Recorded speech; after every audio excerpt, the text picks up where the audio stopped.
ఉన్నత విద్యారంగంలో కార్పొరేట్ రంగ పెట్టుబడులను ప్రోత్సహించేందుకు వీలుగా ప్రైవేటు విశ్వవిద్యాలయాలకు 999 సంవత్సరాల పాటు భూమిని ఉచితంగా ఇవ్వాలని ఇన్ఫోసిస్ నారాయణమూర్తి కమిటీ సూచించింది. దేశంలో ఉన్నత విద్యారంగాభివృద్ధికి తీసుకోవాల్సిన కీలక సిఫారసులతో తన నివేదికను ప్రణాళికా సంఘానికి సమర్పించింది.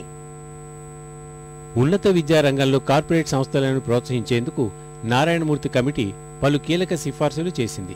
దేశ అవసరాలకు సరిపడా నైపుణ్యం కలిగిన విద్యార్థులు అందుబాటులో లేరన్న కమిటీ వచ్చే 10 ఏళ్లలో ఉన్నత విద్యలో 2,60,00,000 సీట్లు అదనంగా పెరగాల్సిన అవసరం ఉందని తెలిపింది. ఉన్నత విద్యారంగంలో ప్రైవేట్ పెట్టుబడులను ఆకర్షించేందుకు కార్పొరేట్ విద్యా సంస్థలకు 999 సంవత్సరాల పాటు ఉచితంగా స్థలం సమకూర్చి అందులో మౌలిక సదుపాయాల ఏర్పాటుకు చర్యలు తీసుకోవాలని సూచించింది. అధ్యాపకులు, సిబ్బంది, విద్యార్థులు ఉండేందుకు వసతితో సహా వైద్యం, మానసికోల్లాసం, రెస్టారెంట్లు మొదలైన అన్ని సౌకర్యాలు ఉండేలా చూడాలని సూచించింది. పరిశోధన, బోధన నిమిత్తం వివిధ దేశాల నుంచి వచ్చే అతిథులకు ప్రస్తుత వీసా నిబంధనల నుంచి మినహాయింపు ఇవ్వాలని పేర్కొంది. దరఖాస్తు చేసుకున్న 24 గంటల్లోనే వీసా మంజూరయ్యేలా చర్యలు తీసుకోవాలని సూచించింది.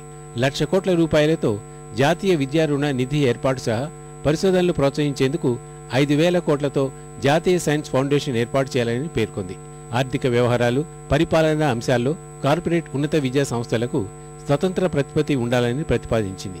ఈ మేరకు తన నివేదికను మానవ వనరుల అభివృద్ధి మంత్రి కపిల్ సిబల్ సమక్షంలో ప్రణాళికా సంఘానికి నారాయణమూర్తి అందజేశారు. ఈ సందర్భంగా విద్యా ఫైనాన్స్ కార్పొరేషన్ ఏర్పాటుకు చర్యలు తీసుకోవాలన్న సూచనను ప్రణాళికా సంఘం పట్టించుకోకపోవడంపై సిబల్ అసంతృప్తి వ్యక్తం చేశారు. Narayan-Murthy in his report has pointed out that you're going to need additional 26 million seats. These cannot be created by government. We will not have the funding. We'll have to take the support of the private sector. Private sector is not going to invest unless you give them an appropriate environment. Unless there is private sector participation, we're not going to meet the challenges in the next 10 years.